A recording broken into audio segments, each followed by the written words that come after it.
L'art du calme intérieur. Eckhart Tolle. Morceau choisi de ce livre de sagesse qui nous ramène à l'essentiel. À la narration, Fatiha Nahli. Introduction. Un maître spirituel authentique n'a rien à enseigner au sens conventionnel du terme. Rien à vous donner, ni à vous remettre, ressemblant de près ou de loin à de l'information, des croyances ou des règles de conduite. Un tel enseignant a pour seule fonction de vous aider à éliminer ce qui vous sépare de la vérité, de votre nature véritable, de ce que vous savez déjà au fond de votre être.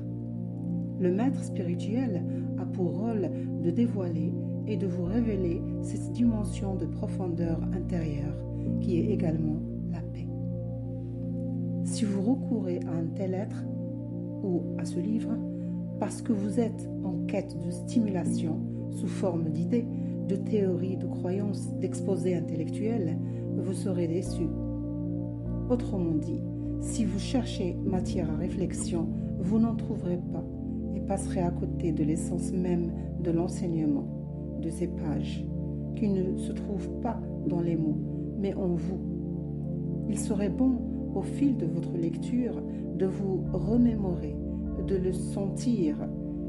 Les mots ne sont pas des panneaux indicateurs. Ce qu'ils montrent n'est pas du domaine de la pensée, mais appartient à une dimension de vous qui est plus profonde et infiniment plus vaste que la pensée. Cette dimension est notamment empreinte d'une paix intensément vivante. Ainsi, chaque fois que vous ressentez une paix intérieure pendant votre lecture, c'est que ce livre accomplit sa fonction d'enseignant. Il vous rappelle qui vous êtes et vous indique le chemin du bercail. Ce n'est pas le genre d'ouvrage à lire d'un bout à l'autre avant de le ranger. Vivez avec, ouvrez-le souvent et surtout refermez-le souvent ou passez plus de temps à le tenir entre vos mains qu'à le lire. Bien des lecteurs seront naturellement enclins à s'arrêter après chaque passage pour faire une pause, réfléchir, retrouver la quiétude. Il est toujours plus utile et important d'arrêter que de poursuivre la lecture. Laissez ces pages faire leur œuvre. Vous éveillez des vieux sillons de la pensée répétitive et conditionnée. On peut considérer l'aspect de ce livre comme un retour actuel à la forme la plus ancienne d'enseignement spirituel qui ne soit parvenu, les sutras millénaires de l'Inde. Ceux-ci font ressortir la vérité d'une manière fort efficace, sous forme d'aphorismes ou de courts préceptes, sans grande élaboration conceptuelle. Dans sa forme, le sutra offre l'avantage de la brièveté. Il ne sollicite pas le mental outre mesure. Ce qu'il ne dit pas compte davantage que ce qu'il dit. Il ne fait qu'indiquer une direction. Les textes qui suivent ressemblent à des sutras, particulièrement au premier chapitre, le silence et la quiétude, qui contient les passages les plus brefs. Celui-ci renferme déjà l'essence du livre entier, et pour certains lecteurs, cette seule lecture suffira. Les autres chapitres sont destinés à ceux qui ont besoin de quelques panneaux indicateurs supplémentaires. Évidemment, ces écrits utilisent des mots qui, pendant la lecture, deviennent des pensées dans votre esprit. Mais ce ne sont pas des paroles ordinaires. Vous n'y trouverez ni répétition tapageuse, ni clameur opportuniste destinée à attirer l'attention. Tout comme chaque véritable enseignant spirituel et les sutras anciens, les pensées de ce livre ne disent pas « regarde-moi », mais « regarde plus loin que moi ». Comme elles émanent du calme, elles ont un pouvoir, celui de vous ramener au calme dont elles sont issues. Cette quiétude est aussi la paix intérieure, et les deux constituent l'essence de qui vous êtes. Et c'est cet état d'être qui sauvera et transformera le monde. C'était des extraits de l'introduction de l'auteur Eckhart Tolle. Chaque fois qu'un silence vous entoure, écoutez-le, remarquez-le, tout simplement. Chapitre 1. Le silence et la quiétude. En perdant contact avec sa quiétude intérieure, c'est avec soi-même que l'on perd contact. En perdant contact avec soi-même, on se perd dans le monde.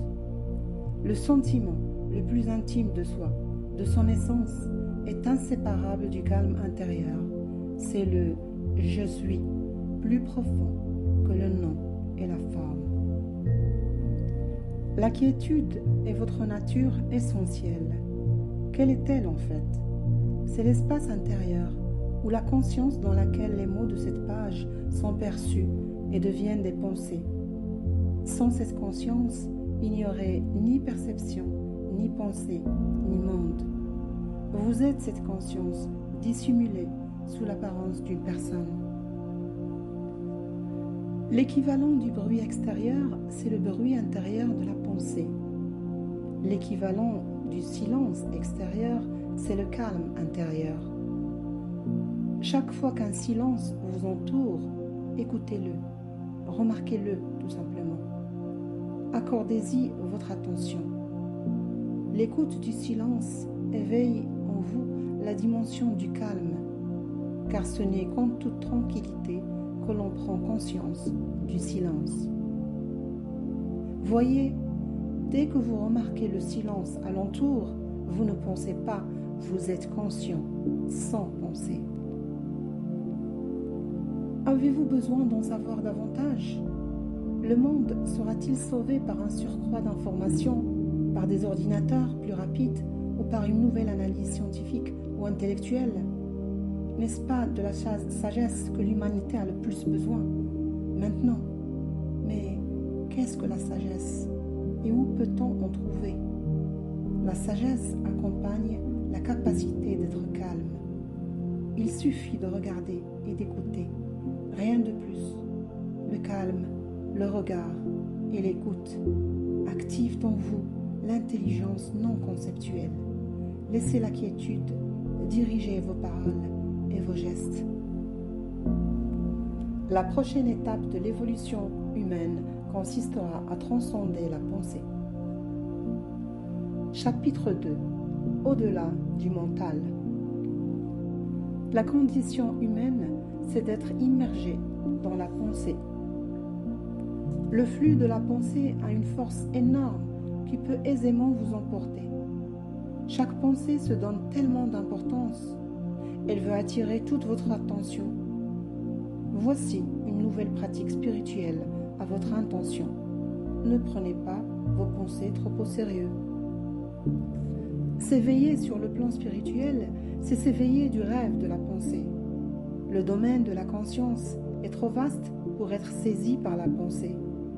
Lorsque vous ne croyez plus tout ce que vous pensez, vous sortez de la pensée pour voir clairement que le penseur n'est pas votre être essentiel.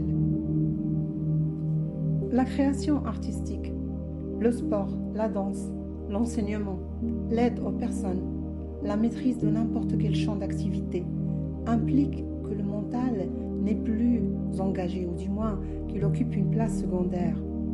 Il devient une force et une intelligence plus grande que vous, et pourtant essentiellement uni à vous. Il n'y a plus de processus décisionnel. La bonne action s'exerce spontanément, sans que vous en soyez l'acteur. La maîtrise de la vie est le contraire du contrôle. Vous vous alignez sur la conscience supérieure qui agit, parle, effectue le travail. Un instant de danger peut susciter une cessation temporaire du flux de la pensée et ainsi vous donner un aperçu de ce que veulent dire la présence, l'éveil ou la conscience. Savoir que l'on est la conscience derrière la voix, c'est être libre. Chapitre 3. Le soi égoïque. Le mental cherche constamment non seulement de quoi réfléchir, mais de quoi alimenter son identité, son sentiment de soi. C'est ainsi que l'ego naît et se recrée continuellement. En pensant ou en vous référant à vous-même par l'emploi du jeu, vous désignez habituellement « moi et mon histoire ». C'est le jeu de vos préférences et de vos aversions, de vos peurs et de vos désirs. Le jeu qui n'est jamais longtemps satisfait. Ce sentiment d'identité, construit par le mental et conditionné par le passé, cherche à s'accomplir dans l'avenir. Voyez-vous combien ce jeu est fugace, une formation temporaire semblable à celle des vagues à la surface de l'eau? Qui voit cela? Qui est attentif au caractère fugace de votre forme physique et psychologique? Je le suis. C'est le jeu profond qui n'a rien à voir avec le passé ou l'avenir. Presque tout ego renferme au moins un élément de ce que l'on pourrait appeler l'identité de victime. Certaines personnes ont d'elles-mêmes une image de victime tellement forte que celle-ci devient le noyau central de leur ego. Le ressentiment et les griefs forment une part essentielle de leur sentiment de soi. Même si vos griefs sont complètement justifiés, vous vous êtes construit une identité comparable à une prison dont les barreaux sont constitués de formes pensées. Voyez ce que vous êtes en train de vous faire, ou plutôt ce que votre mental est en train de vous faire. Sentez votre attachement émotionnel à l'égard de votre récit de victime et prenez conscience de votre tendance compulsive à y penser ou à en parler. Soyez présent en tant que témoin de votre état intérieur. Vous n'avez rien à faire. Avec la conscience vient la transformation et la liberté. Porter son attention au présent, ce n'est pas nier ce qui est nécessaire, c'est reconnaître l'essentiel. Chapitre 4. Le présent. En surface, le présent ressemble à un moment parmi d'autres. Chaque jour de votre vie semble composé de milliers d'instants au cours desquels ont lieu divers événements. Mais, à y regarder de plus près, n'y a-t-il pas qu'un seul moment? La vie n'est-elle pas ce moment toujours? Ce moment unique, le présent, est le seul dont vous ne pourrez jamais vous échapper, l'unique facteur constant de votre vie. Quels que soient les événements ou les changements de votre vie, une chose est certaine, c'est toujours maintenant. Puisqu'on ne peut échapper au présent, pourquoi ne pas l'accueillir, s'en faire un ami? Sentez la vitalité de votre corps, elle vous ancre dans le présent. Dès que vous entrez dans le présent avec votre attention, vous réalisez que la vie est sacrée. Lorsque vous êtes présent, tout ce que vous percevez a un caractère sacré.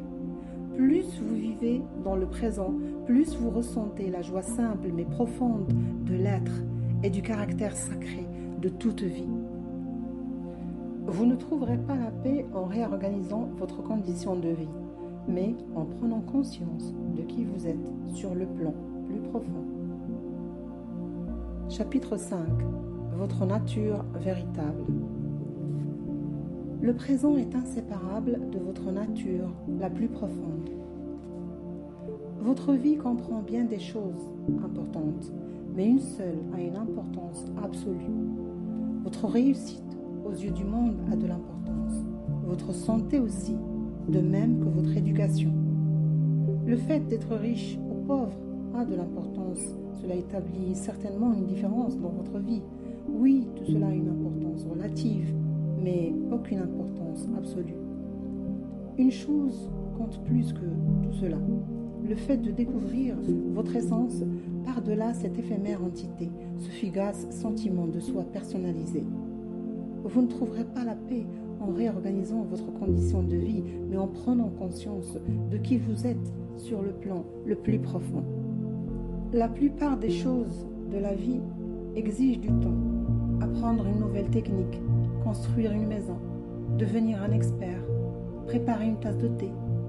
Mais le temps est inutile à la chose la plus essentielle de la vie, la seule qui importe vraiment, l'accomplissement, soit le fait de savoir qui vous êtes par-delà l'être de surface, par-delà votre nom, votre forme physique, votre passé, votre histoire. Vous ne pouvez vous trouver ni dans le passé, ni dans le futur. Cela n'est possible que dans le présent. Lorsque vous savez qui vous êtes vraiment, un sentiment de paix durable et vivant s'installe. On pourrait l'appeler la joie, car c'est bien la nature de celle-ci, une paix vivante et vibrante. C'est la joie de reconnaître en soi l'essence de la vie, celle qui précède la forme. C'est la joie d'être qui on est vraiment. Le lâcher-prise est la transition intérieure de la résistance à l'acceptation. Chapitre 6. L'acceptation et le lâcher-prise.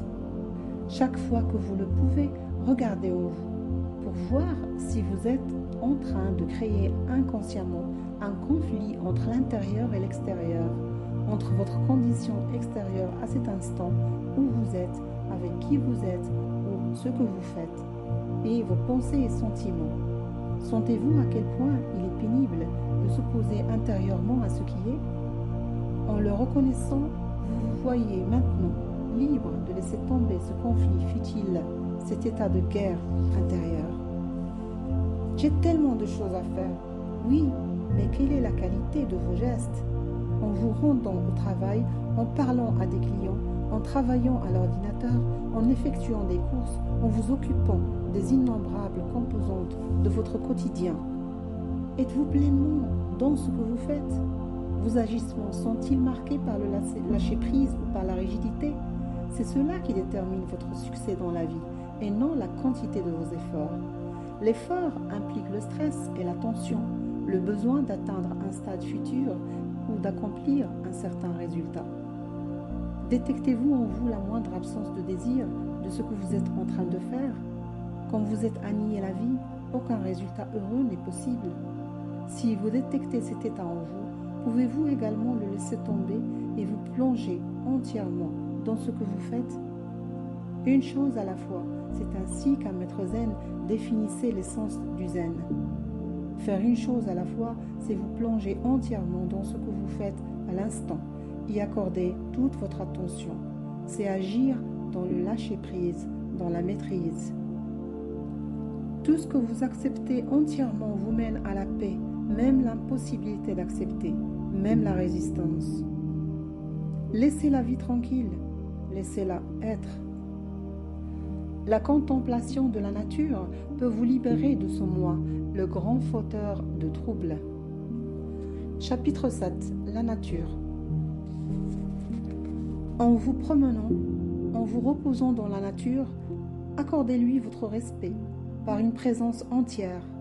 Soyez calme, regardez, écoutez, voyez comme chaque animal, chaque végétal est tout à fait lui-même.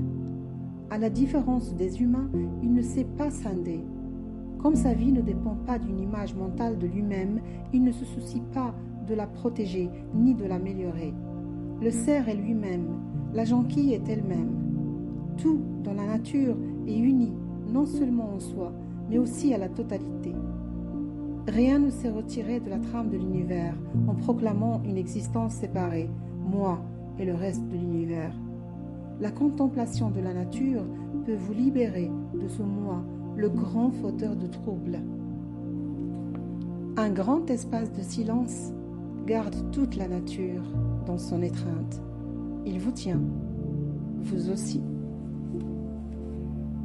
C'est merveilleux de dépasser le désir et la peur dans les relations. L'amour ne veut ni ne craint rien.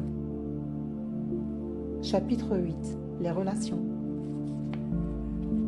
Comme nous sommes prompts à former une opinion sur une personne, à la juger, il est satisfaisant pour le mental égoïque de classer un autre humain, de lui accoler une identité conceptuelle, de prononcer sur lui un jugement vertueux.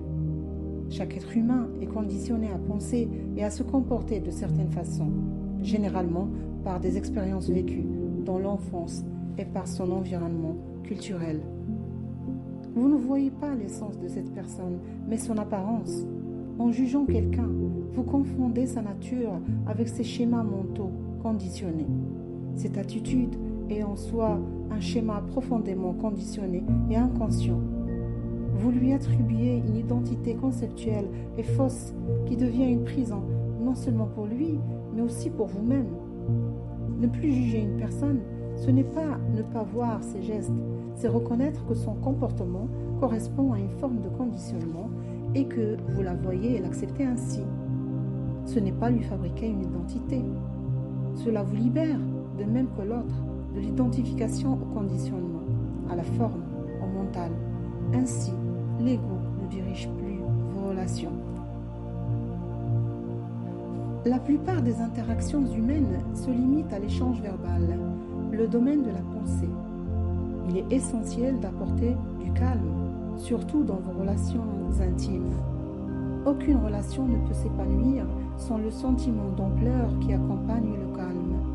Méditez ou passez du temps ensemble en silence dans la nature. En vous promenant ou assis dans la voiture ou à la maison, coulez-vous dans votre calme commun. Ce dernier ne peut et ne doit pas être créé. Il suffit d'être réceptif au calme déjà présent, mais généralement couvert par le bruit mental. Sans ce calme spacieux, la relation sera dominée par le mental et aisément envahie par les problèmes et les conflits. Le calme, lui, peut tout contenir. Lorsque vous rencontrez quelqu'un, ne serait-ce que brièvement, reconnaissez-vous son être en lui accordant toute votre attention ou bien le réduisez-vous à un simple moyen, à une fonction ou à un rôle? Quelle est la qualité de votre relation avec la caissière du supermarché, le préposé au stationnement, le réparateur, le client? Un moment d'attention suffit. Lorsque vous regardez et écoutez cette personne, un calme éveillé se produit. De 2 ou 3 secondes peut-être, d'une durée plus longue, cela suffit pour qu'émerge quelque chose de plus réel que les rôles habituels auxquels nous nous identifions. Tous les rôles font partie de la conscience conditionnée qu'est le mental humain. Ce qui se révèle par le geste attentif, c'est l'inconditionné, votre nature essentielle, derrière votre nom et votre forme. Vous n'êtes plus en train de jouer un scénario, vous devenez réel. Lorsque cette dimension monte du fond de vous, elle l'attire aussi chez l'autre. En définitive, il n'y a bien entendu personne d'autre. C'est toujours vous-même que vous rencontrez. La vie est éternelle. Chapitre 9. La mort est l'éternelle. En marchant dans une forêt qui n'a été ni domestiquée ni dérangée par l'homme, non seulement vous verrez une vie abondante tout autour de vous, mais vous rencontrerez aussi à chaque pas des arbres tombés, des troncs et des feuilles en train de pourrir et de la matière décomposée. Partout où vous regarderez, vous trouverez la vie aussi bien que la mort. En y regardant de plus près toutefois, vous découvrirez que le tronc et les feuilles en décomposition non seulement donnent naissance à une nouvelle vie, mais sont eux-mêmes pleins de vie, puisque des micro-organismes y travaillent. Des molécules se réorganisent. La mort ne se trouve donc nulle part, il n'y a que la métamorphose des formes de vie. Quelles leçons pouvez-vous en tirer? La mort n'est pas le contraire de la vie. La vie n'a pas de contraire. Le contraire de la mort est la naissance. La vie est éternelle. Comme chaque expérience humaine est éphémère, comme nos vies sont fugaces, y a-t-il quelque chose qui ne soit pas sujet à la naissance et à la mort, quelque chose d'éternel? Réfléchissez. S'il n'y avait qu'une seule couleur, disons le bleu, et que le monde entier, avec tout ce qu'il comprend, était bleu, il n'y aurait pas de bleu. Pour que l'on puisse reconnaître le bleu, il doit y avoir quelque chose qui ne l'est pas. Autrement dit, il ne ressortirait pas, il n'existerait pas. De même, ne faut-il pas quelque chose qui n'est ni fugace, ni transitoire, pour que soit reconnue la fugacité de toute chose? Autrement dit, si tout était transitoire, y compris vous-même, le sauriez-vous? Puisque vous avez conscience de la nature éphémère de toutes les formes, y compris la nôtre, et que vous pouvez l'observer, n'est-ce pas un signe que quelque chose en vous n'est pas sujet à la décomposition? À 20 ans, vous avez conscience de la force et de la vigueur de votre corps. 60 ans plus tard, vous avez conscience de sa faiblesse et de sa vieillesse. Votre pensée a peut-être changé, elle aussi, depuis vos 20 ans, mais la conscience de la jeunesse ou de la vieillesse du corps ou du changement de votre pensée n'a subi, elle, aucune modification. Cette conscience, c'est l'éternel en vous, la conscience même. C'est la vie une et sans forme. Pouvez-vous la perdre? Non, car c'est ce que vous êtes. Juste avant de mourir, certaines personnes deviennent profondément paisibles et presque lumineuses, comme si quelque chose luisait à travers la forme en dissolution. Il arrive parfois que des gens très malades ou vieux deviennent en quelque sorte presque transparents. Au cours des ultimes semaines, mois ou même années de leur vie. Lorsqu'ils vous regardent, vous voyez une lueur dans leurs yeux. La souffrance psychologique a disparu. Comme ils ont lâché prise, la personne, ce moi égoïque construit par le mental, s'est déjà dissoute.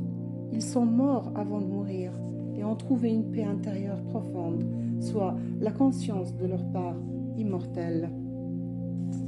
Avec le calme vient la bénédiction, la paix. La souffrance est nécessaire jusqu'à ce que vous preniez conscience de son inutilité. Chapitre 10. La souffrance et sa disparition. Quelle que soit votre situation dans la vie, comment vous sentiriez-vous si vous l'acceptiez telle qu'elle, dès maintenant? Voici le miracle. Derrière chaque condition, personne ou situation apparemment mauvaise se cache un bienfait plus profond. Ce dernier se révèle à vous, en vous et à l'extérieur, par l'acceptation de ce qui est. Ne te pose pas au mal est l'une des plus grandes vérités de l'humanité. Dialogue. Accepte ce qui est. Je ne peux vraiment pas. Je suis agitée et en colère à ce sujet. Alors, accepte ces sentiments. Accepter d'être impatient et en colère, de ne pas pouvoir accepter. Oui, mets de l'acceptation dans ta non-acceptation, mais du lâcher-prise dans ta rigidité. Puis, vois ce qui se produit. La douleur physique chronique est l'un des maîtres les plus sévères que vous puissiez avoir. Son enseignement se résume à ceci. Inutile de résister. Rien n'est plus normal que de s'opposer à la souffrance. Mais si vous pouvez laisser tomber cette opposition et plutôt permettre à la douleur d'exister, vous remarquerez peut-être une subtile séparation intérieure par rapport à la douleur, un espace entre vous et elle, pour ainsi dire. Cela signifie une souffrance consciente, volontaire. Lorsque vous souffrez consciemment, la douleur physique peut rapidement consumer l'ego en vous, puisque ce dernier est surtout fait de résistance. Il en va de même pour l'incapacité physique extrême. Lorsque vous offrez votre souffrance à Dieu, c'est une autre façon d'exprimer la même chose. Ce qui paraît nier à la vie toute dimension transcendantale devient, par le lâcher-prise, une entrée dans cette dimension.